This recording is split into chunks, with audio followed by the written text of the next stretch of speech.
Good morning and welcome to the Ninth Circuit. We are joined today by our colleague, Judge Mylan Smith, who is participating by Zoom. We are here to hear oral argument in the case of NetChoice versus Bonta.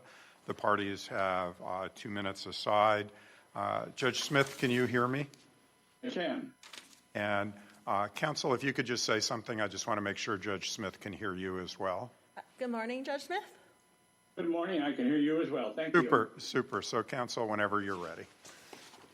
Good morning, Your Honor. Kristen Liska on behalf of the state of California here. May it please the court, and I would like to reserve 5 minutes of my time for rebuttal. I'll keep an eye on the clock.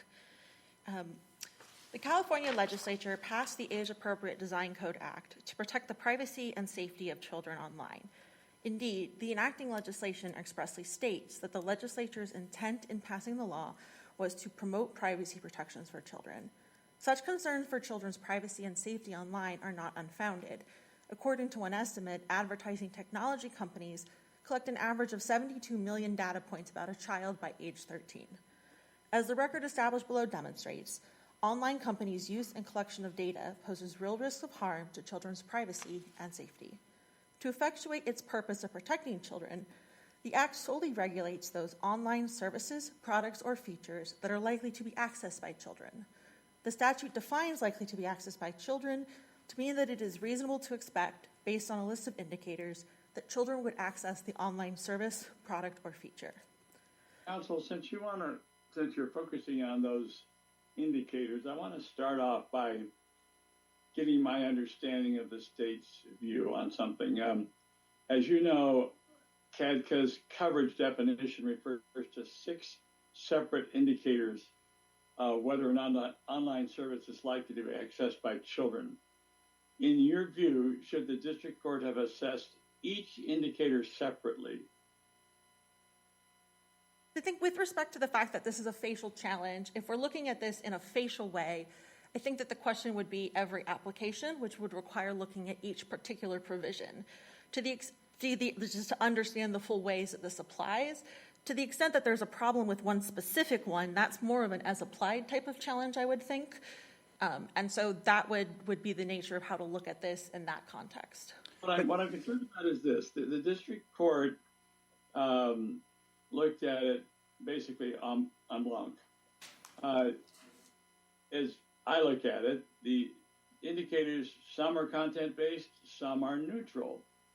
So how should we treat the district court's injunction as to the entire CADCA on the basis of a, in quote, gateway coverage definition? So I think that the way to look at the lower court's decision, it does sort of turn on if we're talking about the threshold First Amendment step of does this regulate speech? Does it trigger First Amendment scrutiny? Versus the subsidiary step, which is the content-based, content-neutral step. If we're looking to the first indicator and we're doing the facial analysis that Moody laid out, the question would be, what are the different applications of this provision?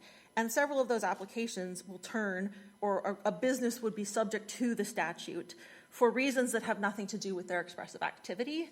And the statute as applied on the whole does not regulate speech or signal out specifically expressive actors for regulation, given the different features involved. Because I do not understand plaintiffs. So if I understand correctly, then you're saying, as far as the state is concerned, it doesn't bother you that arguably some of these indicators are content-based where others are content-neutral.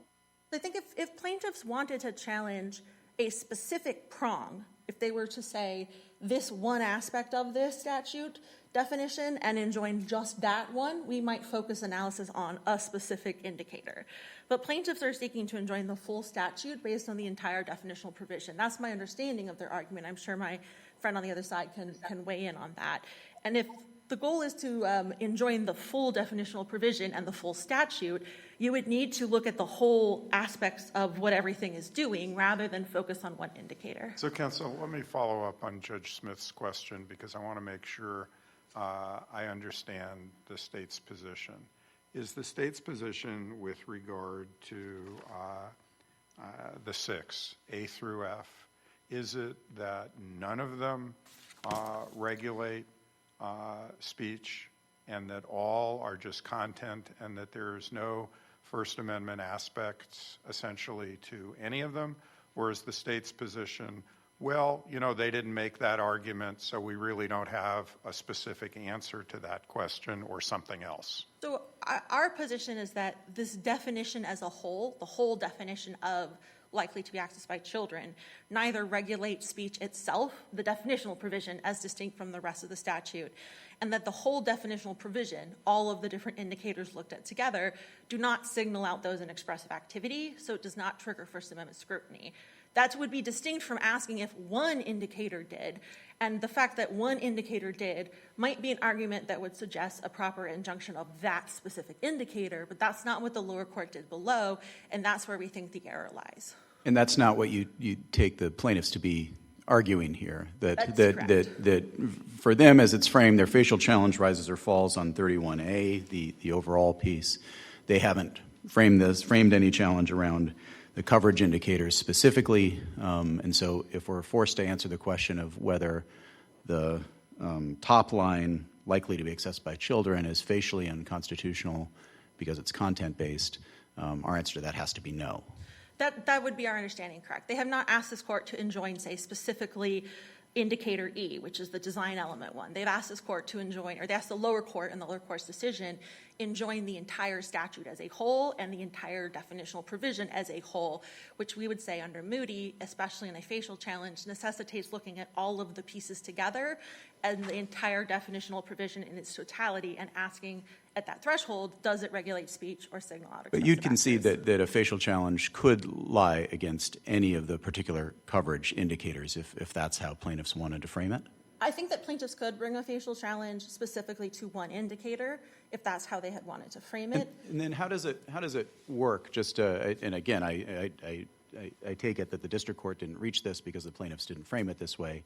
But if in the next steps in this case, once we get past the preliminary steps, they wanted to proceed on this, would we then look at, and this is even before we get to the Moody questions, but we then look at each coverage indicator. So we'd look at, so if we had a concern that, say, E were content-based, or a concern that C did not meet intermediate scrutiny for commercial speech or might have some applications, we would then have to look at, for example, all of the substantive regulations of it that would fall under E?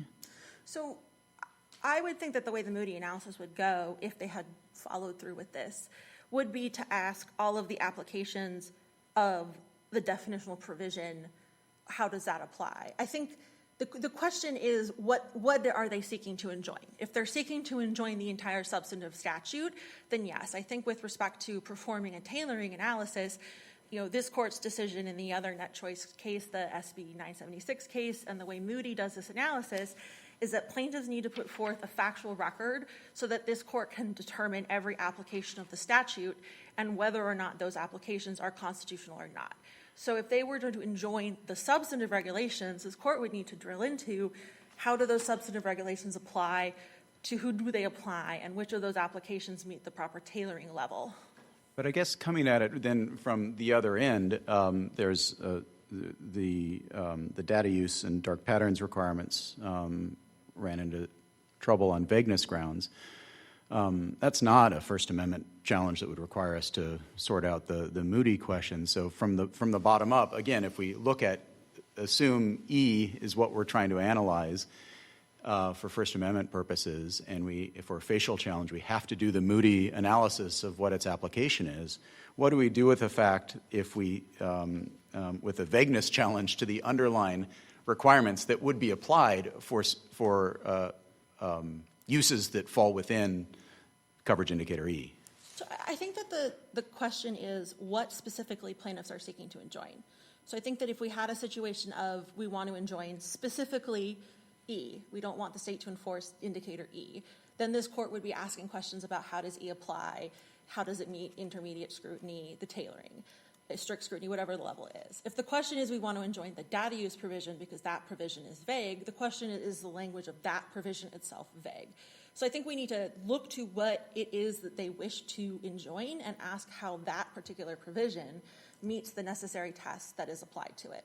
Could you speak to that we're now a ways ahead of where the plaintiffs brought the district court and what we're faced with even after remand. So maybe we should then, I guess I'd like to hear your take on the vagueness questions around the data use and dark patterns requirement, because I take it if the vagueness challenges to those parts succeed, there's not a whole lot left to apply under any coverage indicator in the Act. If the vagueness is specifically to those provisions. Right. I would- It is it not? Did the district court not Yes, hold those just, vague? just specifically to the data use provisions themselves, yes. I mean, but that would be an argument that would justify enjoining those specific provisions, and I think it is worthwhile to also keep in mind there are about 14 substantive provisions in this statute, and plaintiffs individually challenge only about half of those. So to the extent that there may be, this court may agree that the vagueness issues apply to those specific provisions. Oh, we've taken the report piece off the first time around. Yes. And a lot of those other provisions are voluntary. So I guess why shouldn't we then, setting aside the First Amendment challenges, why shouldn't we affirm on the vagueness challenges to the data use requirements? So we would argue that those provisions are not vague. As we discussed, I think plaintiff focuses on, it may be helpful to sort of break them apart into two groups. There's the first data use provision, which involves the material detriment to a child, the material harm to a child language.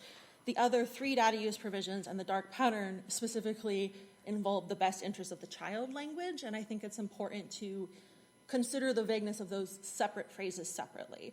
So we think that it's clear with respect to materially detrimental to a child's well-being, that has a clear understanding of what those language means. And the cases talk about how the fact that applying a standard may involve some degree of discretion or reasonable minds may differ does not make the standard itself vague. Where does that language come from? So we cite to some of those cases in our brief. I mean, what would a California court applying this, or a federal court trying to apply California law to this, where would we look to try to that entire phrase, to try to sort out what that would mean? Yeah, so as we walk through in our opening brief, I don't have those exact pages in front of me, but I know we go through this analysis. The California courts first look to what the plain meaning of language is, and the plain meaning of material detriment to a child's well-being would be something that causes a more than de minimis level of harm to a child. And I think that that's what it means for something to be materially detrimental has a clear plain language meaning. It may be difficult to determine on the margins whether or not a particular thing is materially detrimental, but I think there is a clear understanding of what it means that something is. And that's really what vagueness focuses on. I mean, this is the language coming from Johnson versus United States. We cite it through, I think, a D.C. Circuit case on page 18 of our reply brief, that the vagueness doctrine does not doubt the constitutionality of laws that call for the application of a qualitative standard to real-world conduct, because the law is full of instances where a man's fate depends upon his estimating rightly some matter of degree. So in the state's view, it doesn't matter if the statute is, for example, dealing with content on the internet as opposed to what types of anesthesia you should use for a child under the age of 8. That sort of the same thing. Well, if this question is, what does it mean to ask if if I know that my action is going to cause material detriment to a child, that is a clear enough standard, we would say. That it may be different to ask it in the context of prescribing anesthesia for an 8-year-old versus how I use the child's data. And I want to be very clear to bring back that what the first data use provision, which is where this material detrimental language is, it requires that they know that the use of the data is going to cause harm to the child. So that's very different than asking kind of abstract questions about, is it harmful for children to use social media? It's, I want to use a child's data this specific way. Do I know or have reason to know, which we give what that standard looks like, which is the sort of, you have a basis upon which to conclude that this is true, that this use will cause harm to this child.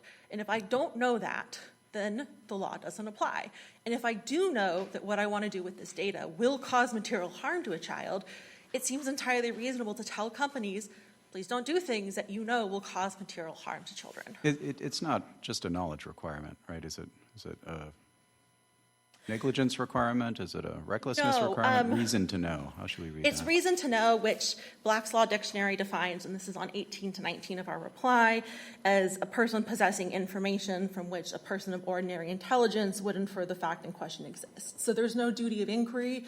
It's sort of getting at what I would think that the reason to know gets at the kind of deliberate indifference, the sort of willful blindness. I have the information in front of me, but I'm just not going to read the report that you sent me that says this.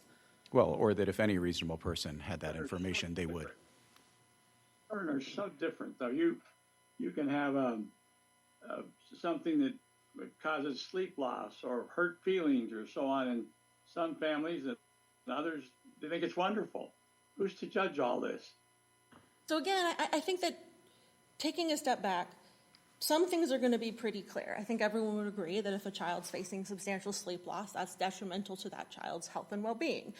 And the question, again, is not things like hurt feelings. They talk about, they bring up these hypotheticals like a child might post comments on the blog and face bullying. But again, how does their companies, if I run a forum, how does my use of that child's data cause bullying? If I don't know that my use of the child's data will cause the child to be exposed to bullying, then it's not within the scope of the statute. The simple fact that a child may use my product and face harm is not what the statute is asking companies to deal with.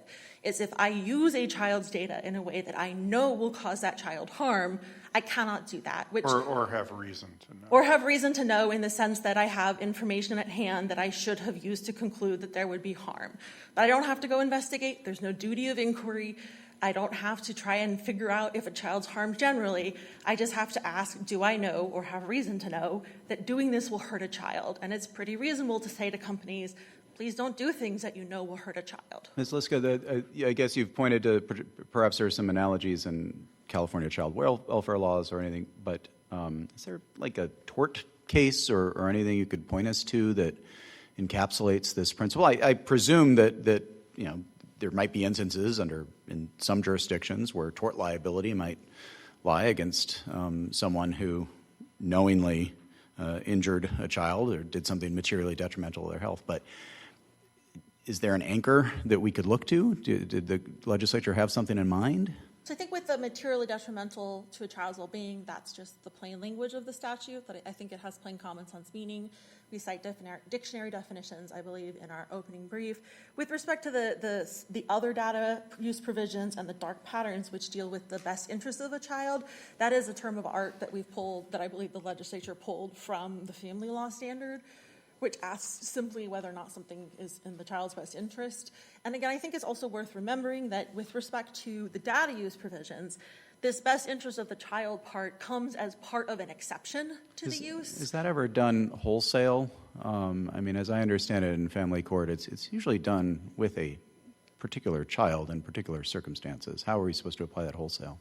So again, I think it's very important that it's coming through in the use of an exception. So the statute itself prohibits certain ways that data is used. Each of the three used are different in what they prohibit. But they allow it if there is a compelling basis to conclude it's in the child's best interest. So a company is going to be encountering this exception when it wants to do a particular activity that it is otherwise prohibited from doing. So it will be encountering it in the context of, I would guess you could imagine a lot of times very specific fact cases. Can we release but I guess this child's so. information This to is this enforceable person? by the state. Is there a private cause of action? No, this is fully enforceable. So by the state, there's a complainant that comes forward. A parent comes forward. The complaint is filed. The state brings an enforcement action. Is the provider supposed to then put the child on the stand or do discovery to try to figure out whether it was or was not in the complainant's child's best interest? I think that the question would be if the business had a compelling basis. I believe it's compelling basis or compelling reason to believe it's in the child's best interest. So at the threshold, if it's on the margin, they probably don't have a compelling basis to conclude. And you can think of a lot of examples. For instance, a child has gone missing and the parents want to know their last known location. or they need to share information on a child's location with authorities because the child has, there's reason to believe a specific child is in danger, and someone has come to the company and said, we need certain information on this child because they're in danger. And that would be a defense against the entire data collection practice? It would, the way, I am low on time, but I want to make sure I answer this question. Thank you. The way that this would work would be that you're generally not allowed to, say, share data or use data for a purpose other than it was collected, for instance.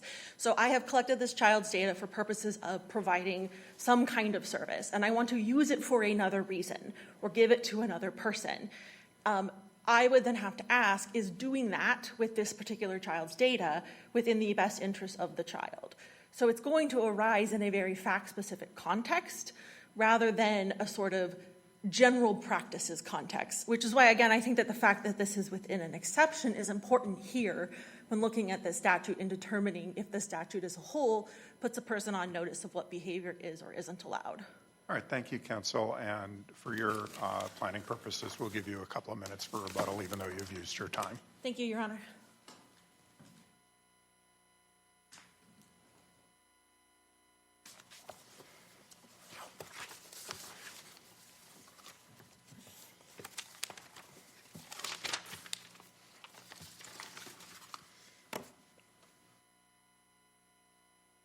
Thank you, Your Honors, and may it please the Court. David Gossett for Plaintiff Net Choice. California's Age-Appropriate Design Code Act is a wolf garbed in sheep's clothing.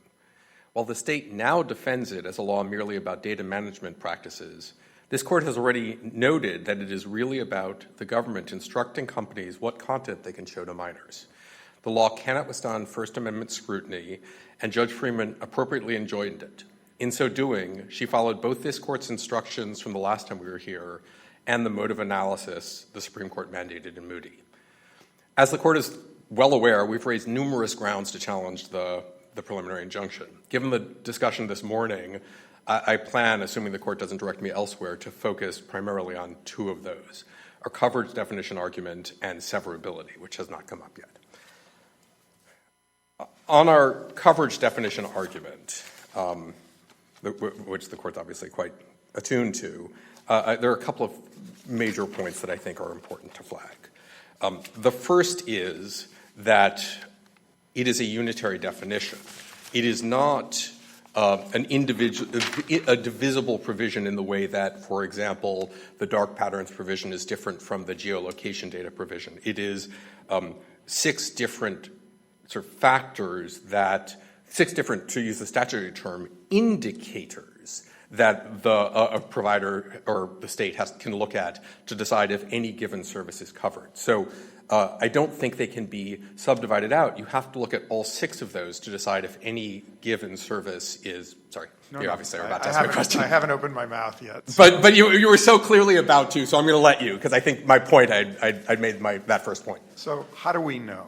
How do we know that the interpretation of the statute is we look at all 6 holistically? We don't say if you meet 1, it counts, or A, it counts. If you meet C, it counts. How do we know that? That's the interpretation that the California courts would give to this provision? I think several reasons. One, there's no severability clause, and we'll get to our severability argument, which is different, but there is no severability clause. Right, but this is different than severability. This is how you determine how you mix A through F. Sure. I said severability because I understood Judge Smith's argument, or just question, Judge Smith doesn't make arguments, to be about whether you could strike 1 or 2 of them and therefore defend it. So I'm saying that's a severability analysis. But the other is just textually. They are indicators for a unitary decision. The decision is does a service fit into this statutory term likely to be accessed by children? And you decide that based on the following indicators. And it's not an either-or list. There is no or between E and F. They're all factors that each go to the determination of whether a service is or is not. So to define that, you have to look at the content on the service. That indicator might not push you that way. Let's look at F. Sure. a significant number, a significant amount of the audience, et cetera, et cetera, et cetera, based on internal company research to be children. I mean, if the answer to that question was yes, wouldn't that mean the answer is that it is likely to be accessed by children? Just taking F separately? No, for two reasons. One, you could envision a situation where a significant percentage of the users of a service were children, but it still didn't fall within it. If you looked at all the other definitions, that would be the one factor. There could be a service that is aggressively trying not to be marketed to children, but that it turns out a significant amount, and we don't know if that's 2% or 10% or 20%, actually are children. The second is an argument that we have explained in our brief, that the very term audience in that suggests that the focus of the provision and the whole law is about content providing services. The focus of this law has always been about keeping kids off the internet, keeping kids from seeing material that the state does not want them to see. We know that 98% of the time children spend on the internet is on sites that involve presentation of material to those children. That it's not about, I mean, people even if some teenagers go on Uber, that's a tiny amount of the time, and it's not the focus here of the law. But Mr. Gossett, doesn't that just present the kind of Moody problem more straightforwardly? So a couple things, right? Even if we take your reading of the coverage indicators, it is at least an invitation by plaintiffs in the district court to engage in the kind of facial challenge balancing that's required in terms of identifying, okay, well, what is the scope of the applications of each of these, and is it substantially overbroad? Is there a legitimate sweep? Where did any of that happen on remand? I don't think that's the right way of framing this challenge because, and this is another point I wanted to make for separate reasons, but I will make here, which is that we are not challenging the coverage definition directly. We are challenging the coverage definition because it then imposes the speech-based burdens of the rest of the law on covered services or non-covered services. So to decide if any service is covered by the statute, you have to look at the content on that statute, on that service. Well, but that's not enough under Project Veritas, City of Austin. That no longer can be the trigger for that. I don't just think looking at the content. It has to regulate the content. Yeah, that's actually, I may have misspoken because that's sort of what I was trying to say. This is not at all like Project Veritas because the substantive rules here involve content-based rules. So if you are subject to this law, then there are a variety of content-based rules that apply to you. Well, but that strikes me as an argument. A variety of First Amendment. Right. So to compare this to Project Veritas says don't record unless you can, or basically for these purposes, you can record if it's a conversation with a police officer. This says you can't do these separate things, which I take to be your claim is that they're vague and not that themselves are content-based. You can't do these separate things if you're talking with children, if you're in a conversation with children. I don't, because your challenges to the substantive provisions once we get past the coverage indicators, I take to be setting aside the age estimation requirement. But the data use and dark patterns requirement, your challenges there are vagueness, not free speech. No, we raised free speech challenges to those. The district court ruled against us, but we did raise those challenges. So we don't, but we're not in a position to affirm any invalidation of those on free speech grounds. What's before us is a vagueness challenge, and so I still think maybe there's a world in which we're dealing with free speech questions all the way down, and then we have the mother of all Moody analyses in terms of trying to understand exactly what the scope of the application is. But because right now, at least before us, we're dealing with the free speech element is just at that screening stage, either in the coverage. I don't think that's right. So, for example, the same definitional provision also triggers the requirement that a service sort sort of enforce its its terms of service as the state sees that they should. I mean, the state has given up on its challenge to that, but that is similarly triggered by this. More generally, I'm not sure I agree with your characterization of Project Veritas.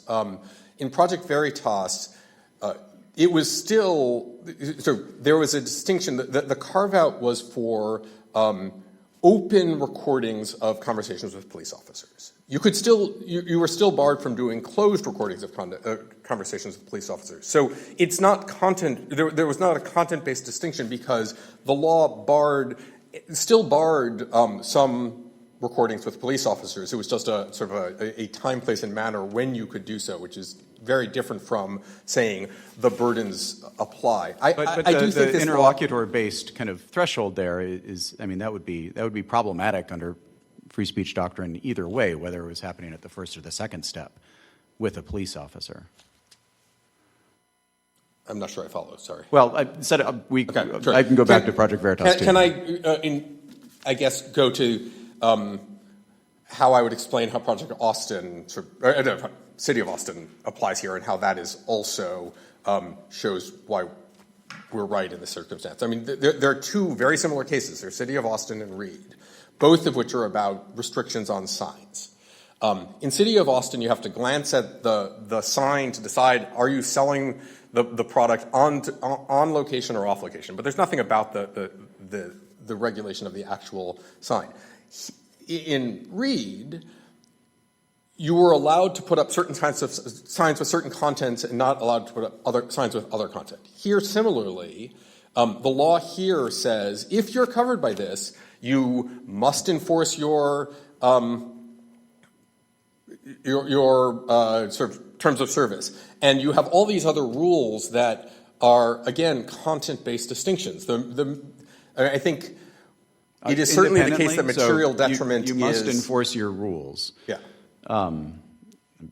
Set aside kind of how that works out in practice. Why is that kind of independently? If it just said that all businesses with terms of service in the state of California shall enforce their rules, how is that content-based?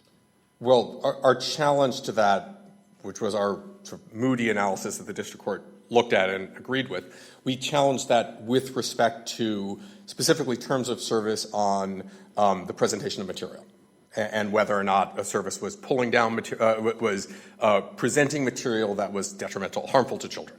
So we limited the challenge on the denominator of the Moody analysis such that it was the application only of the terms of service about the presentation of material to children, not about other things. And within that scope, every application was content-based and a restriction on our First Amendment rights. Where should we look for the district court's Moody analysis of that piece, right? I mean, I guess you at some, Moody has to come in somewhere, and I think we've heard different accounts that maybe it's happening. We're looking at the entire scope of your challenge.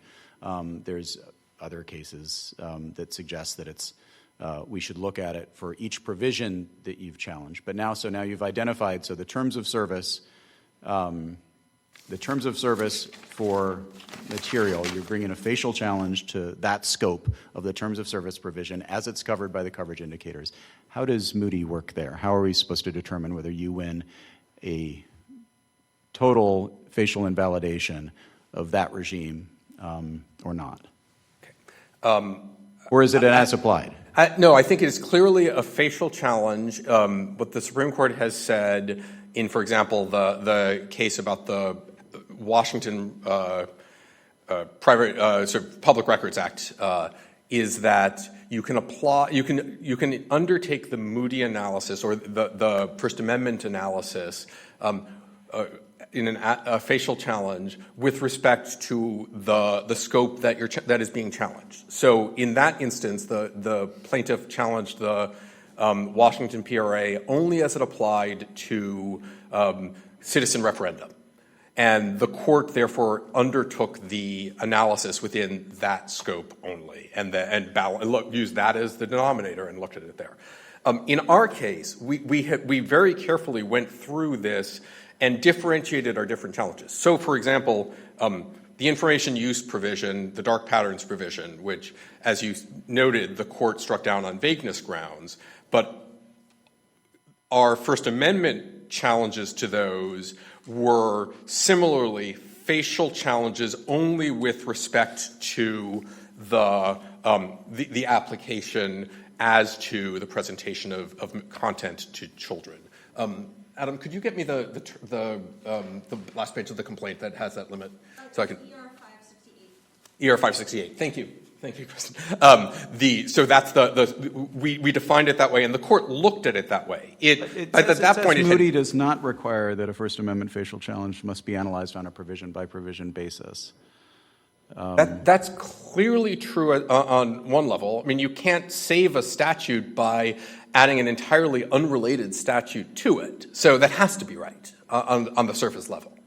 But then, so we think that our coverage definition challenge falls in every application because the coverage definition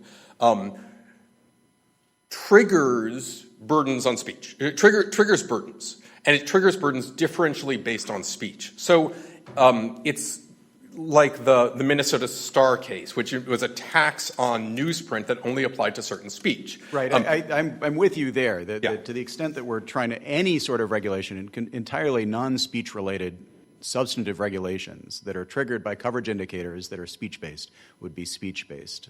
What I'm trying to understand is where the district court addressed this kind of all the way down, speech-based all the way down, so that it would impact, setting aside the question of the scope of the coverage, would impact the entire law, even as to coverage indicators that may not be speech-based.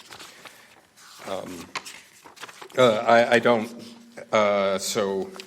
Well, I think she did, because she differentiated in her opinion between the facial challenges to individual provisions and the facial challenges to the coverage definition, which infuses every other application of the Act. Okay. I do, though, want to, if with the court's. I think you're about to go on to severability. I'd prefer first to hear about how does Paxton, how should we read Paxton as to the age estimation requirement, standing alone? Which Paxton? Sorry, the Supreme Court. Just like there are a lot of Moody net choice. The obscenity. So do we? I think they applied intermediate scrutiny to Texas's age estimation requirement. Yes. Okay. So I think two things I will say about Free Speech Coalition, which is how I've always thought of it, just because they're just like you can't refer to a case as. I think I'll do that now too. Yeah. First. The court is clear that heightened scrutiny applies because it's clearly a restriction on speech. The question before the court was, do you apply strict scrutiny or do you apply intermediate heightened scrutiny? And the court said it's intermediate scrutiny because all of the speech that is being precluded under that statute is speech as to which children have no First Amendment rights. The law was entirely targeted on pornography, essentially. Obscene pornography that was obscene as to children. They had no First Amendment right to see it. And so the court said, look, that is clearly a non-First Amendment protected thing, and we have to engage in some balancing because we know we're going to have to impose burdens on kids, but the state has the right to do this, so we're lowering the burden. Nothing about the decision, though, as I read it, backs away from the principle in the video games case and elsewhere that if there is some First Amendment right of children to see the speech, then you're in strict scrutiny land. If there's a ban, but yeah, I guess there's a question about whether what the court's doing there is applying the scope of intermediate scrutiny or just applying that intermediate scrutiny applies to the technology of age estimation, and then there's just very weighty interests with respect to that. But I think it could be. I think this statute would fall under either of those. In part because, again, when you move away from the aspects of this law that are about restricting speech to minors that the state thinks the minor shouldn't be, the data practices parts that Ms. Litz discussed here, almost all of those were already regulated by the CCPA. So if you do the Patel analysis of what's new here, it's essentially nothing outside of what the law does to prevent speech and regulate what content kids say. And this, I will flag something that was before the court the first time we were here. In Dr. Radetzky's declaration, the state's declaration, in the first preliminary injunction motion, she mentions harmful content and keeping kids from harmful content 71 times. Her declaration the second time doesn't use the word content. I mean, the state is trying now to defend the law on grounds that it is a data privacy law, but Judge Freeman has rejected that repeatedly, and I think this court essentially rejected that the first time. But to turn quickly to the severability analysis, because in many ways it's the easy solution here. I think the state has almost nothing to say in response to it, and notably said very little in their briefs about it. As enacted, the statute was a regulatory and compliance-focused regime. It had a notice and cure provision. It required companies to ex ante look at their practices and think this through so that they would not fall afoul of the rules. It followed from the UK's version that similarly is completely a compliance-based regime. It doesn't even have the force of law. This court's already said that compliance regime, the way it was structured, was unconstitutional. And so removing that makes this into a gotcha law. It makes it into a gotcha law where it is now entirely up to Attorney General Bonta what practices are unlawful when he's going to bring the burden of the state down on any given company in the state. But beyond that goes to why it's perfectly reasonable to think that it's not volitionally severable. But the other thing is we know precisely that it is not from the statutory history of its enactment. This law was before the California legislature, over the course of a 6-month period, repeatedly, the initial version of the law did not have a notice and cure provision. People objected to the law on that basis. This is ER 343 and 344. People specifically asked that the law be clarified, that the Attorney General could enforce it, there was no private right of action, and that there be a notice and cure provision. In response to that, Assemblymember Wicks added the AG provision and the no private right of action provision, but didn't add a notice and cure provision. That's in June. In August, still the law does not have that. The law is sent to the suspension file where legislation goes to die. The law comes out of that. Someone brings it out, presumably because Assemblymember Wicks really wants this law to pass, and she adds in a 45-day notice and cure provision. That still isn't enough. Why don't you conclude, please? Okay, sorry. No, still that's isn't okay. enough, and it's only when she adds in a 90-day notice and cure provision that the law, in fact, is enacted and passed by the legislature. So we know here, and the state hasn't met its burden here, because the burden is on them, that the law wouldn't have passed without the notice and cure provision. All right, thank you, counsel. Thank you very much, Your Honor. And we'll give you 2 minutes for rebuttal.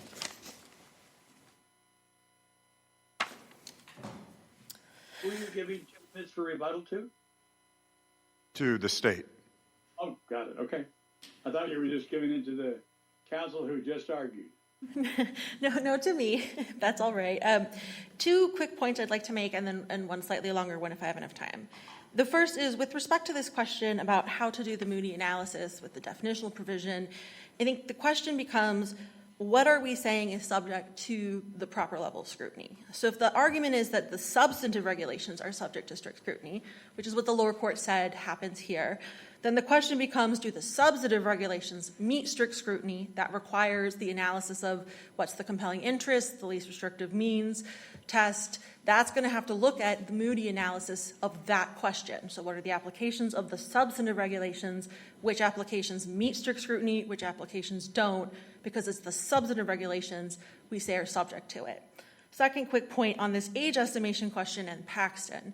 I think the salience of Paxton is what level of review applies to age estimation depends upon what age estimation is asking you to do as an alternative, estimate age or X. And here it's estimate age or apply the Act substantive regulations, some of which this court indicated in its prior ruling do not regulate speech at all on their face. So we would say the remedy is to challenge the regulations that are violating the First Amendment. The age estimation provision is a conduct regulation that stands alone. And finally, on this question about the definitional indicator, we agree that to the extent that children are using the app in significant numbers or using a product, that it meets the definition. And it might be helpful to briefly to point the court to considering a brick and mortar analogy. You can imagine a law that regulates businesses, physical businesses children are likely to access, that use the exact same definition here. It's clearly going to catch within its scope businesses that may make choices about design elements or advertisements, but the service they provide to children has nothing to do with expression.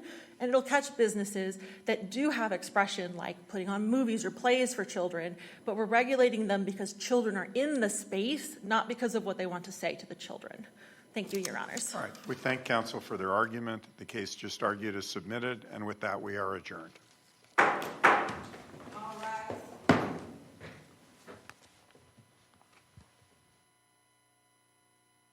For this session, stand